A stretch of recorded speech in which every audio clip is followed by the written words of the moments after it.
On a crisp October morning, Edith Thompson opens her mailbox to find an envelope that doesn't belong, not in her world, not on her land. The mailbox let out a familiar creak as she opened its rust-speckled door. It had stood at the end of her gravel driveway for nearly 50 years, sun-bleached and slightly dented from an argument with a snowplow in '89. She retrieved a small stack of mail, utility bill, church newsletter, a flyer for window replacements, and paused at the last envelope. It was stark white, too pristine, and bore a bold black header, Homeowners Association Violation Notice. Edith frowned. Her property, built in 1956, had been paid off since Reagan's first term. She didn't pay dues. She didn't attend meetings. There wasn't even an HOA when Frank and she first laid the foundation with their own hands. She stepped back inside, her joints resisting the cool morning air. The screen door hissed shut behind her. Inside, the kitchen clock ticked a reliable rhythm. She poured the last inch of her black coffee into the floral mug that read "World's Best Grandma" and leaned against the tiled counter. Outside, the wind chimes stirred with the soft breeze, and a pair of cardinals flitted around the feeder. She slid a paring knife through the envelope's edge, careful not to tear. Inside was a form letter citing 2 violations, unauthorized lawn elements and unmanaged hedges, plus a veiled threat of possible fines. There was no HOA logo, just a P.O. box and a digital signature from someone named Loretta Hannigan. Her fingers twitched slightly. Loretta. That name had floated through the neighborhood gossip pool recently, some retired sales executive who appointed herself queen of the local neighborhood watch and apparently believed clipboards made her untouchable. Edith reached for the landline, its coiled cord springing to life as she punched in Mildred's number by memory. "It's Monday," Mildred answered. "You only call me this early if there's been a death or a casserole emergency." "Neither," Edith said. "But we may have a new religion being forced upon us, something about lawn gods and hedge commandments." "Oh Lord. You too?" Edith stopped. "Wait, you got one?" "Yep. Same white envelope. Apparently, my concrete gnome is a hazard to pedestrian traffic. And I live at the end of a cul-de-sac." Edith's voice flattened. "Breakfast?" "Dottie's in 20. By the time she reached the cafe, the scent of bacon grease and cinnamon buns had already replaced her indignation with appetite. Dottie's was nestled beside the hardware store, with faded red booths and waitresses who called everyone "sweetheart," whether they were 7 or 70. Edith spotted Mildred in their usual booth, already halfway through a pecan waffle and buried under 3 newspapers. They greeted each other with a quiet nod, 81-year-old code 4, "Glad you're still breathing." Mildred pushed a copy of her letter across the table. "Check this line out. Non-compliant with visual standards of the HOA. Since when is having a bench under a dogwood non-compliant?" Edith folded her own letter beside it. "They're not even official. My property was never under HOA jurisdiction." "Maybe we missed the silent annexation," Mildred snorted. "Next they'll fine us for having opinions." Their laughter faded as the waitress poured them another round of bottomless coffee. Dottie slid a warm blueberry muffin toward Edith. "On the house, as always." "You kept all your house papers, right?" Mildred asked. "You strike me as the type. I've got every deed, inspection, and county stamp since Truman." Frank believed in 2 things, paying in cash and keeping a file cabinet that could outlive a tornado. Back home, Edith climbed the narrow attic stairs, the wood creaking in protest beneath her orthopedic shoes. She opened an olive green filing box labeled "House, Legal." Inside, stacked neatly with yellowed receipts and carbon copies, was her original home deed. Below it, a 1985 zoning map from the county courthouse, one Frank had requested when rumors of an HOA first began. She laid it on the dining table and smoothed it flat with a worn paperweight shaped like a bald eagle. The boundary lines were clear. Their house, set on the far end of Sycamore Street, sat comfortably outside the shaded HOA district. There was even a scribbled note from Frank on the map's margin, "Still free. No board nonsense." She allowed herself a small smile. As the afternoon sun shifted across the living room floor, Edith sat back in her chair, pulled her paper calendar closer, and flipped to October. She marked today's date with a neat red circle. Then, flipping the violation letter over one last time, she noticed something in fine print at the bottom: compliance inspection scheduled, October 11th, 3 p.m. Her hand paused over the calendar. So, they were coming.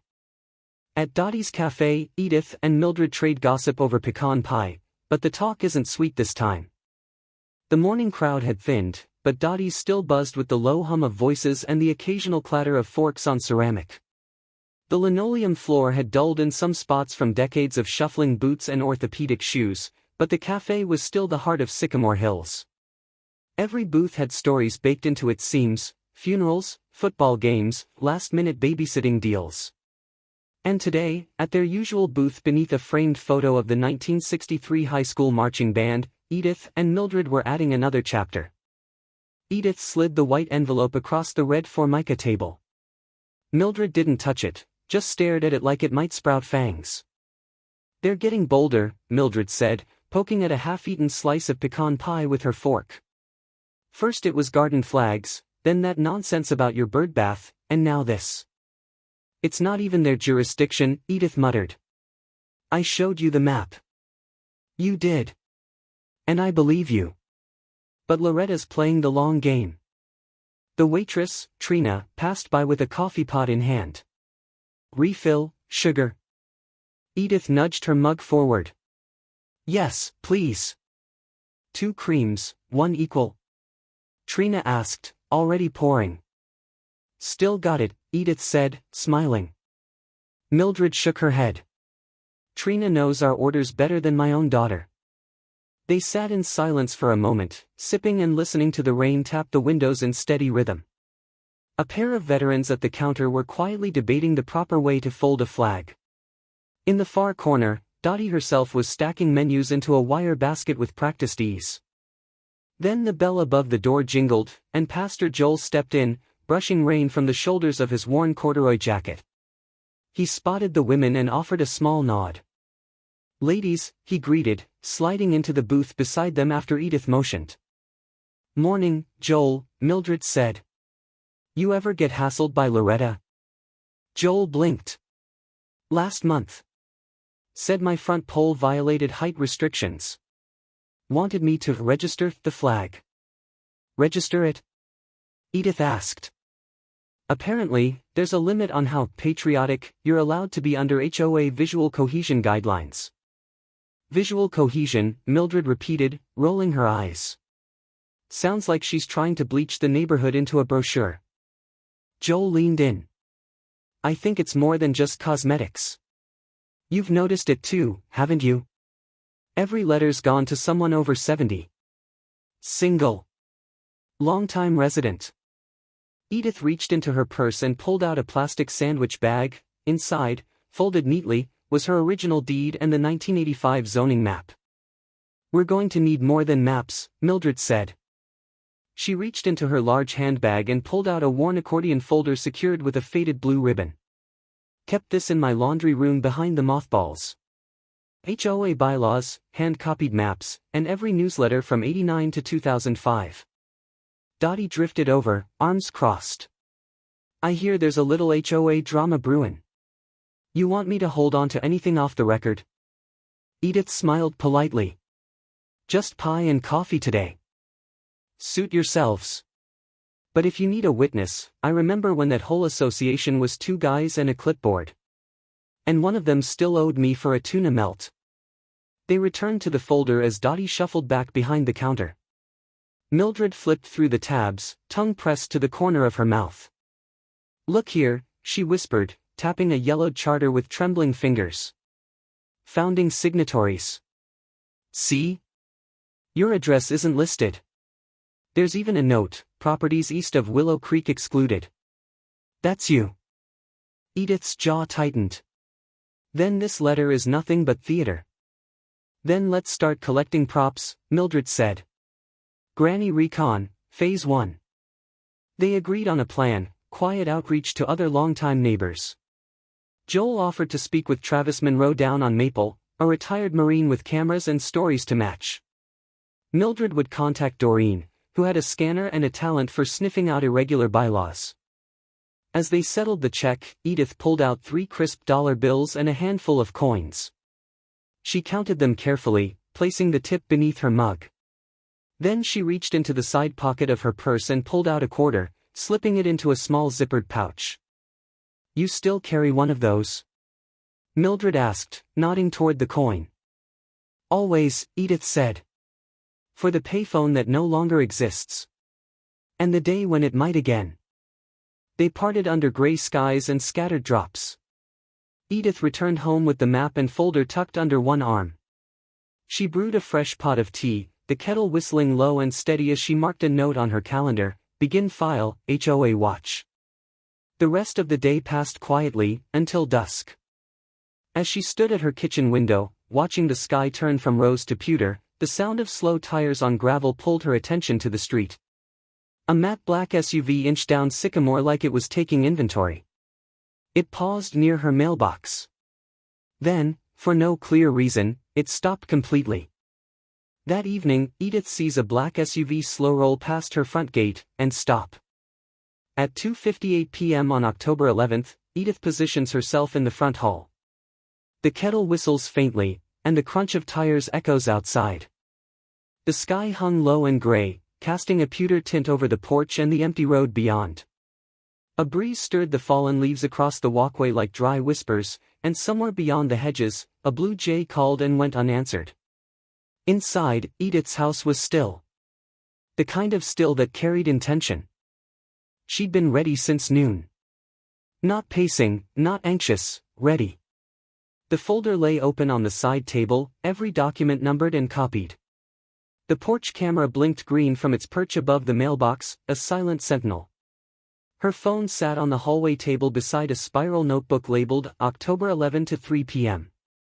The kettle, now whistling faintly in the kitchen, had been set on low, background noise, comforting and steady. From the hallway window, she watched the matte black SUV glide down Sycamore like it owned the road. It stopped in front of her gate with the deliberation of someone who believed they had authority.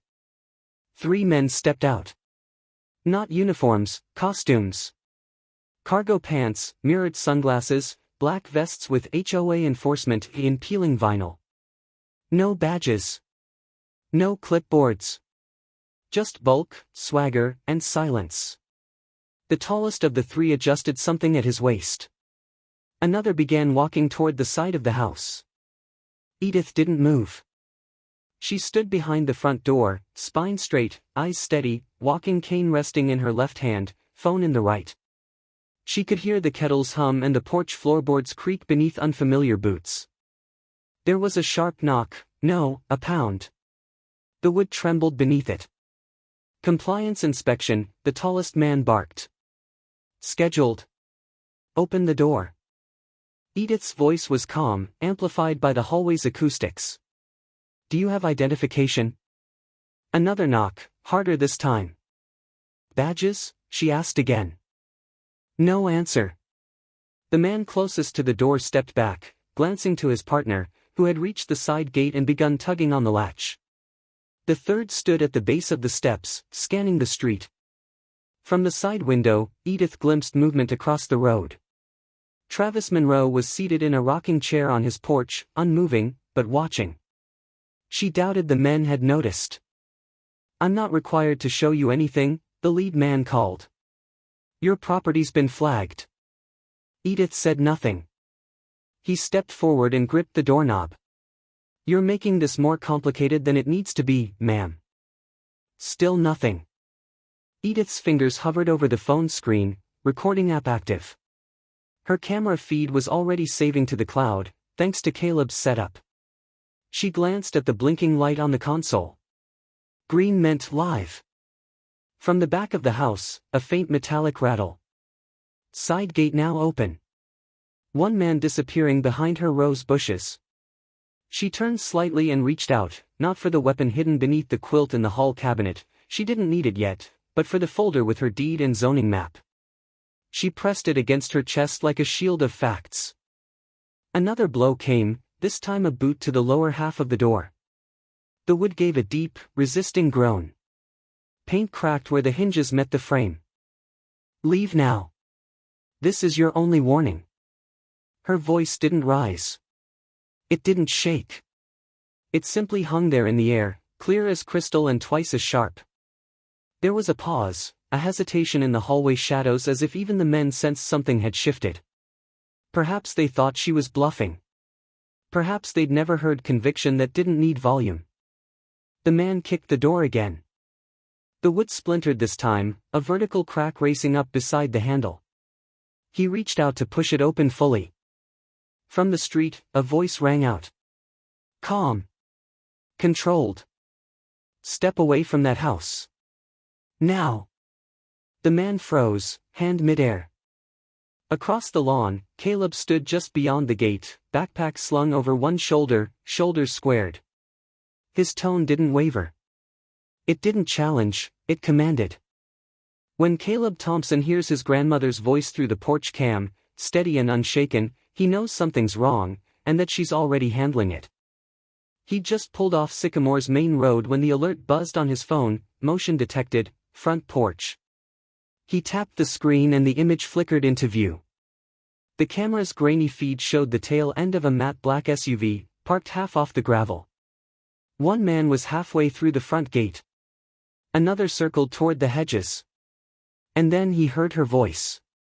Not loud. Not afraid. Just firm. Leave now. This is your only warning. That was enough. Caleb killed the engine, stepped out, and locked the doors with a soft beep. His boots barely made a sound on the sidewalk. He didn't rush. He didn't need to. Whatever was happening, he knew one thing for sure: his grandmother wasn't cowering. Half a block from the house, he saw one of the men emerge from the side path, stumbling backward. The third was halfway down the driveway, talking too fast into a walkie-talkie. The tall one lingered near the porch, hands twitching at his sides. Then a new sound entered the scene, a slow scrape, followed by a click. Travis Monroe, 2 houses over, had stepped off his porch. He wasn't holding his shotgun high, just resting it against his forearm like a crutch. But the message was loud and clear. The 2 men bolted. One tripped over a loose brick in Edith's walkway and hit the gravel hard. The walkie-talkie skittered across the driveway and landed near Caleb's boots. He picked it up without breaking stride. Stay down, he said, voice even, directing it at the man still on the ground. This isn't the time to test your options. Travis gave a slow nod from the curb. Caleb returned it without a word. The tall man, the one who'd been closest to the door, froze for a moment, assessing the situation. Then, wisely, he turned and ran. No posturing. No threats. Just retreat. From behind the screen door, Edith stood with the phone still in her hand, not raised anymore. Her other hand rested lightly on the frame. She wasn't breathing heavy. She wasn't flushed. She looked like a woman who had just finished watering her garden. Caleb stepped onto the porch and handed her the walkie. It's still on, he said. She pressed the speaker gently. The static crackled, followed by a voice, low, impatient. Tell Loretta the old lady's tougher than expected. Edith didn't flinch. She simply clicked the device off and set it down beside the potted fern by the door. Inside, the house felt exactly the same, warm with the scent of spiced tea and liniment. Caleb walked into the kitchen and set his backpack on the floor by the pantry. Edith filled the kettle and placed it back on the stove without saying a word. The silence between them wasn't awkward, it was built over decades of mutual trust and very few wasted words. I'll call the sheriff, Caleb said, reaching for his phone. Lines free, Edith replied, pulling 2 teacups down from the cabinet. He gave a full report. Location, time, number of individuals, visual description, known trespass, active recording. The dispatcher asked if anyone had been injured.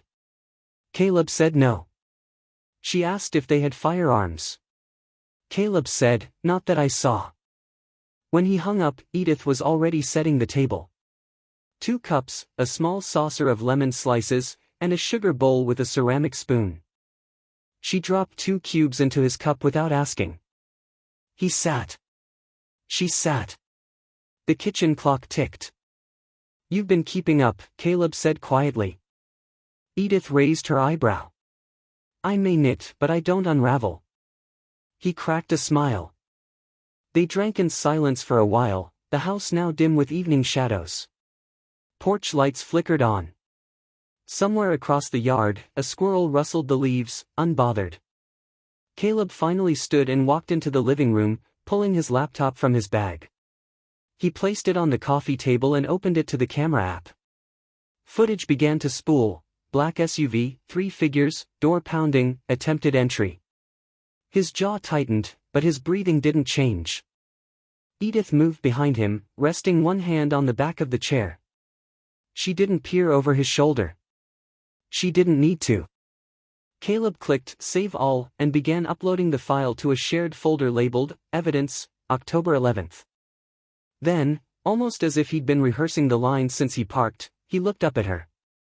"Grandma, we need to talk about Loretta." In the attic, behind a quilt box and an old flag case, Edith retrieves a file labeled HOA, just in case. The wooden stairs groaned beneath her as she climbed, cane in one hand, flashlight in the other. Dust floated lazily in the air, illuminated by the narrow beam slicing through the dimness. It smelled like cedar, mothballs, and thyme. She reached the far corner where a stack of quilt boxes sat beneath the dormer window. Gently, she lifted the top one aside, then nudged open a flat container tucked behind a folded flag case and a shoebox of Christmas cards. The folder was green, its corners worn, and the label handwritten in her tidy print, HOA, just in case. Downstairs, Caleb was kneeling beside her printer, trying to coax it back to life. The living room had been transformed into what could only be described as a wartime communications center, papers spread across the coffee table, laptop connected to 2 external drives, one old corkboard propped against the wall with thumbtacks in various colors. He looked up as Edith reappeared, folder tucked beneath her arm like a declaration of purpose. "You ever think about switching to digital?" he asked, nodding at the folder. "I don't trust clouds," she replied, setting it down beside the scanner. "Only paper." He opened the cover and exhaled softly. Receipts. Letters. HOA meeting minutes printed from a neighbor's forwarded emails. Photographs, time-stamped.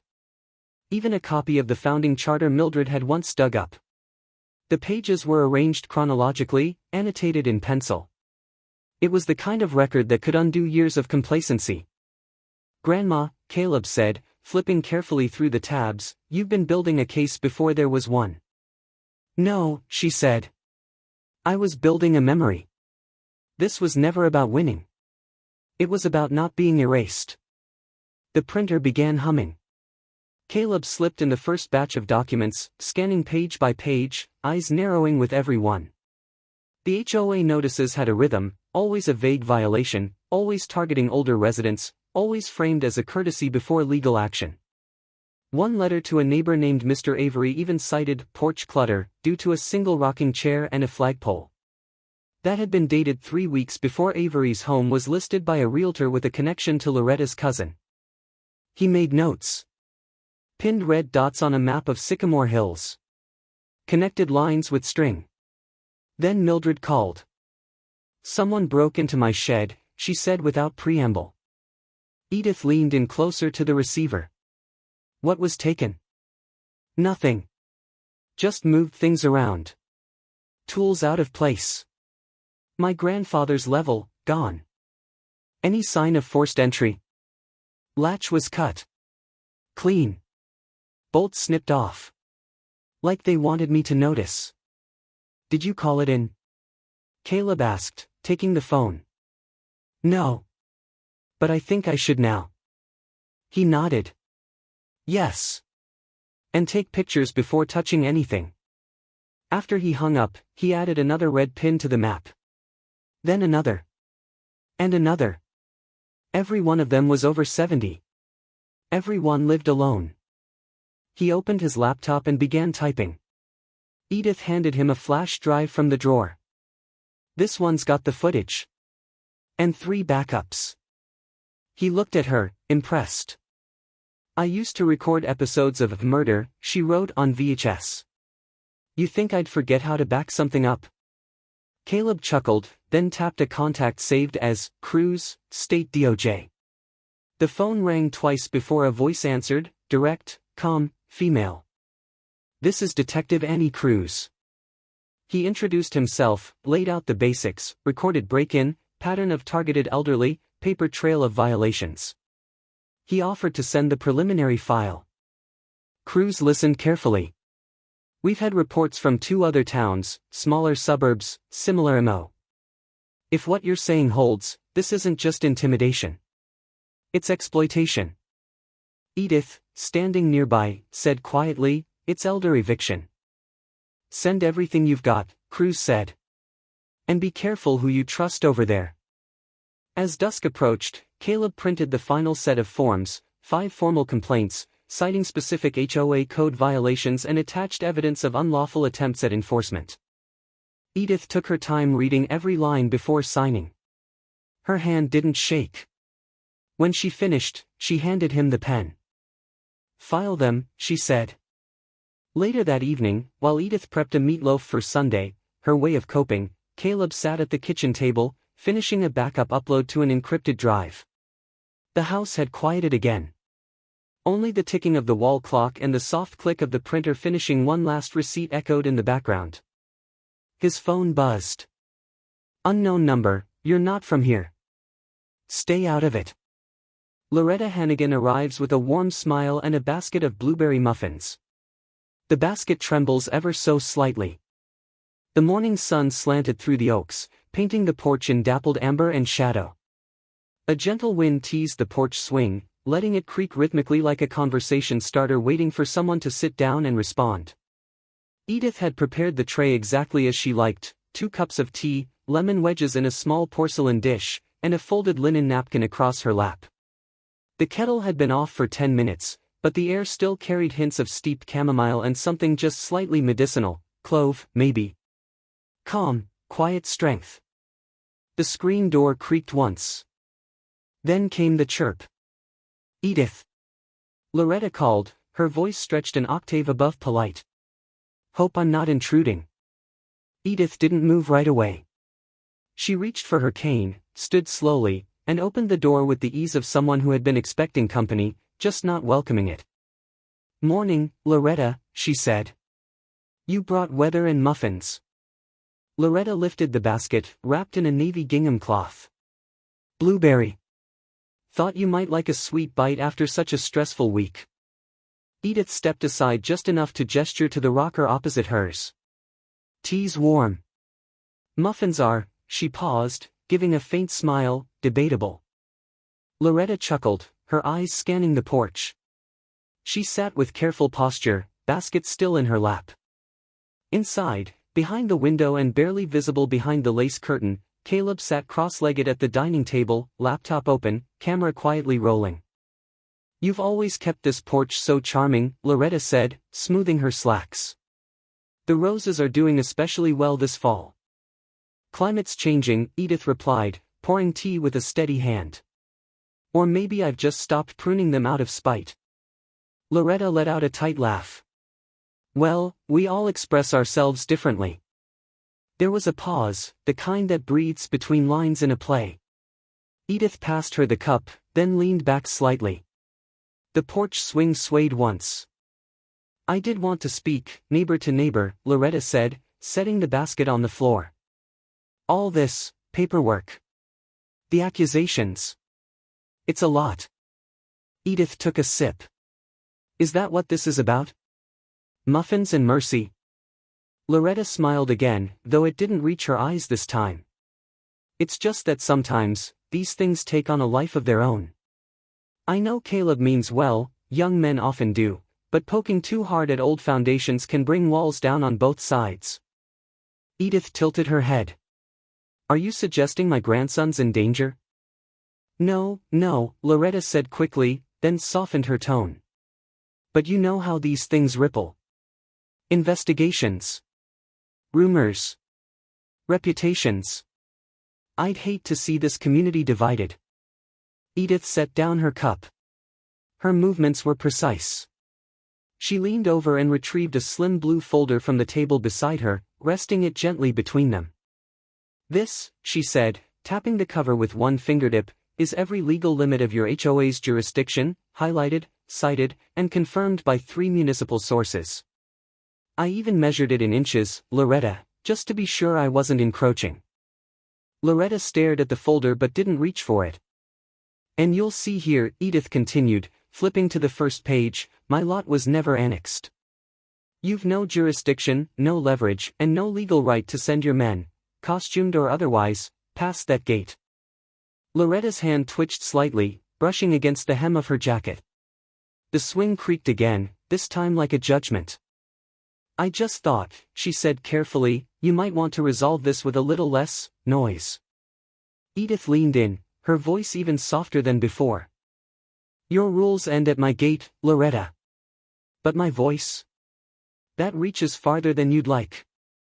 They sat like that for a moment, 2 women in chairs, sipping tea as if nothing in the world had changed.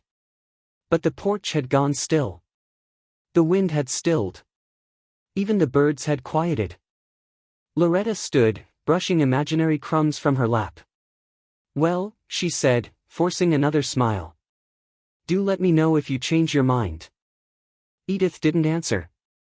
She only took another slow sip of her tea. Loretta picked up the basket, turned, and walked down the steps with careful grace. Her heels clicked softly on the gravel as she passed the mailbox and disappeared beyond the hedges. Inside, Caleb stood in the shadow of the hallway, watching the screen go dim. He exhaled once. "She's scared," he whispered. "Now she's dangerous." The folding chairs creaked. Someone coughed. And all eyes turned to the projector as Edith's voice echoed through the room. It was a grainy porch cam video, projected onto a collapsible screen at the front of the Sycamore Hills Community Center. The footage had no soundtrack, just the sound of gravel, the hollow thud of a boot against a front door, and a voice, steady, unmistakable. "Leave now. This is your only warning." A quiet murmur rippled through the audience. Some leaned forward. Others exchanged side glances. Detective Annie Cruz, standing off to the side of the screen with her arms crossed, waited for the clip to finish. When it did, she stepped forward and cleared her throat. "My name is Detective Cruz," she said. "I've been working with local law enforcement and the district attorney's office to investigate a series of unauthorized compliance visits organized outside the legal scope of any homeowners association." She gestured toward the screen. "What you just saw was taken from Mrs. Edith Thompson's porch. 3 men, none of them certified or credentialed, attempted to force entry under the pretense of an HOA inspection. This is not an isolated incident." There was a pause. The only sound came from the overhead fluorescents buzzing faintly. Caleb rose from his chair near the side table. A laptop sat open beside him, connected to the projector. He clicked through a series of slides. "Over the past 6 months," he began, "residents over the age of 70 were cited for arbitrary violations. We've documented 19 notices, all signed or indirectly approved by HOA President Loretta Hannigan." A slide showed a map. Red pins dotted the screen, each one labeled with a date and a name. All of these residents live alone. Most have been here longer than the HOA itself. Loretta shifted in her seat, adjusting her scarf with practiced elegance. "I believe we're straying into melodrama," she said with a light laugh. "Surely, we don't want to sensationalize neighborhood concerns." "Melodrama?" Edith stood slowly from the 3rd row. She wore a navy sweater with pressed gray slacks, her hair pinned back in the same tidy bun she'd worn for decades. "No one here is sensational," she said, voice firm but not loud. "We're tired of being quiet, of being targets, of seeing our porches treated like property lines in someone else's chessboard." She looked at the crowd. "We built these homes, raised children in them, buried spouses and planted gardens. And now, some clipboard and a cheap decal says we don't meet aesthetic standards?" The silence that followed wasn't awkward. It was full. Behind her, Mildred dabbed at the corner of her eye. Pastor Joel folded his hands. Detective Cruz stepped forward again. As of this evening, Miss Hannigan is under official investigation for conspiracy to defraud, impersonation of public officers, and illegal surveillance. Any further evidence, including HOA meeting notes or emails, should be sent to my department. A beat passed. Then one of the board members, Mr. Halvorsen, who had rarely spoken at meetings, stood up and placed his folder on the table. I resign, he said simply.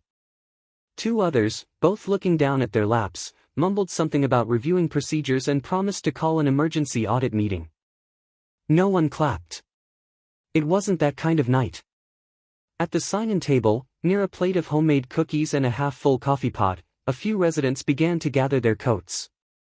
Conversations picked up in quiet voices, relieved, surprised, some still skeptical. As Caleb unplugged the laptop, Travis Monroe walked past, slowing only for a second to rest a firm hand on Caleb's shoulder. Your grandmother just reset the rules, he said. Then he kept walking.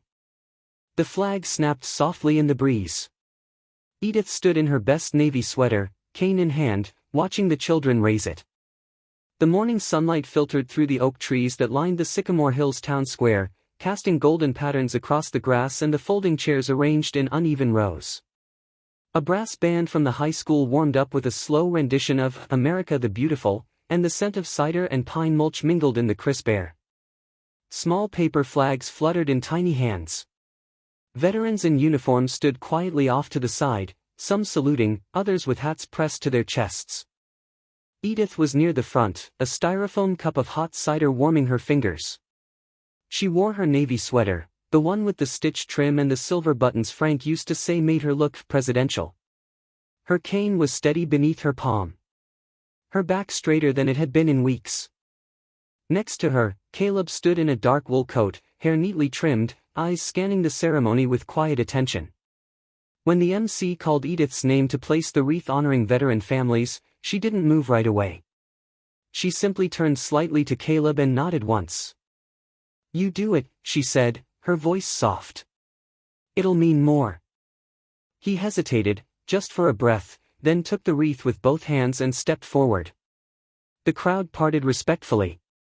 When he knelt to place it beside the marble plaque beneath the flagpole, a breeze stirred the red ribbon across the evergreen boughs. When he returned to her side, neither of them said anything. They just stood, side by side, as the bugler played taps. Later that afternoon, the porch smelled faintly of solder and sawdust. Caleb was crouched near a neighbor's entryway 2 houses down, mounting a small camera under the overhang. The city had approved a budget for community security installations under a new initiative, quietly named Edith's Law. No press release. Just action. Mildred dropped by around 3, carrying a white gift bag with blue ribbon handles. For your tea, she said, handing it over with a wink. Edith peeled the tissue away to find a new mug. Black print on white ceramic, still watching. She chuckled, shaking her head.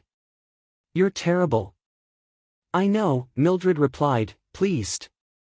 As the sun began its slow descent, Edith eased into the rocker on her front porch. Caleb had gone to help Travis with a hardware issue. A bird chirped in the maple tree overhead. Across the street, children played hopscotch on the sidewalk, their laughter floating like leaves in the wind. In her lap rested a scrapbook. The cover was embossed in simple gold lettering, "Neighbors Worth Fighting For." Inside were photos, clippings, printouts. A copy of the legal complaint, a scanned note from Detective Cruz confirming Loretta's indictment and plea deal. But also notes from neighbors, thank yous, drawings from children, a Polaroid of the Granny Recon group, all smiling behind a stack of file boxes. She sipped her chamomile tea, warm and strong. The porch creaked, not with worry, but memory. Then, from the sidewalk, a small voice. Hi, Miss Edith. Are you safe now? Edith looked up to see Lily, the girl from next door, standing in a red coat with pigtails and a crooked smile. Edith smiled back. Safer than ever, sugar. The girl grinned and skipped off. The sun dipped just behind the pines, casting long shadows that didn't feel ominous anymore. Just soft. She reached over and ran her fingers gently along the edge of the display case beside her rocker. Inside, a folded flag, a photograph of Frank in uniform, and her old deed, now sealed and laminated. No cameras clicked. No headlines flashed. But it felt like a kind of parade anyway. She rocked slowly as the wind shifted, warm for November. The porch light flicked on as if knowing its cue. And somewhere inside, the kettle began to hum. Earned peace. Quiet pride.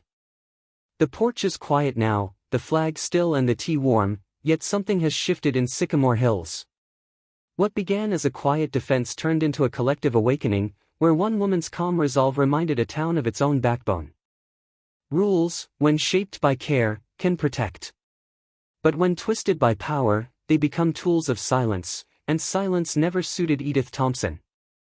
Perhaps it's never too late to open the old file drawer, to ask questions, and to remember that dignity doesn't retire. Like a porch light left on through a storm, quiet courage can illuminate an entire street.